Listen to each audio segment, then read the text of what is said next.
Have you noticed there aren't really any bad smartphones anymore?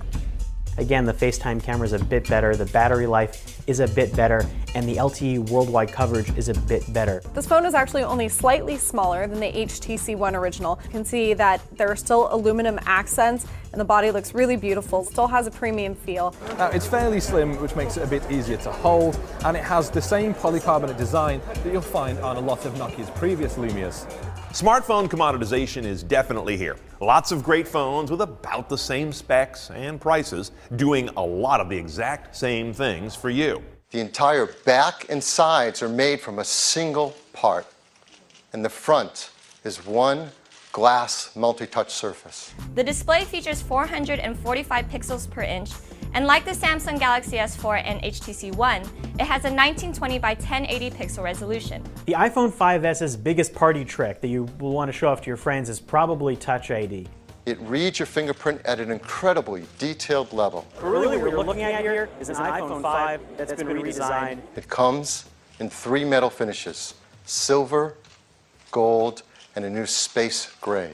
One of the most interesting new features is a fingerprint scanner on the back of the phone. That's what this black box is right below the camera module. Like the HTC One that came before, there is a 4 megapixel ultra pixel camera on the back. Around the back, you'll see the same polycarbonate design that you'll find on a lot of Nokia's Windows phones. If you've got quite small hands, it probably isn't for you, but it does give you loads of room for watching videos and checking out your photos. Most of the sales and all of the profits in the smartphone biz have now coagulated around 2 players, Samsung and Apple. And you'll notice those two really just sort of checkmate each other regularly.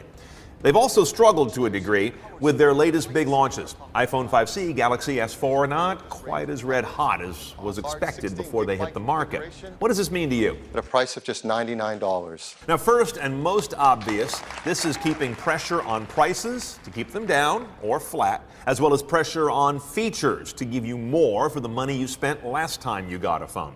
However, that combination plus a little slowing of consumers' appetite to upgrade less than they used to has been bringing down what's called average selling price in the marketplace. You're going to see phone makers strive harder to do something, anything, to stay relevant in the market or just stay in the market.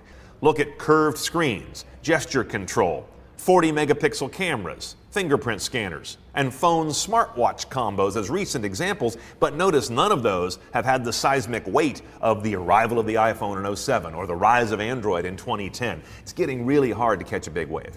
As we saw in the heydays of home stereo, 35mm photography, home video, we all kind of geek out on the gear specifically for the first, 5, 7, 10 years. Then we get back to the content pretty quickly on devices that are good enough, reliable, fairly priced.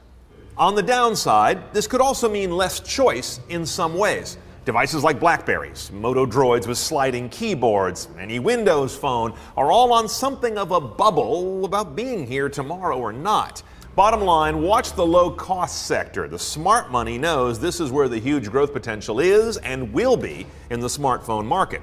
In a way, price might be the next big thing in smartphones. All of this is happening because the smartphone has captivated our minds and our wallets and our time like almost nothing in recent digital history. It truly is a tech product like no other.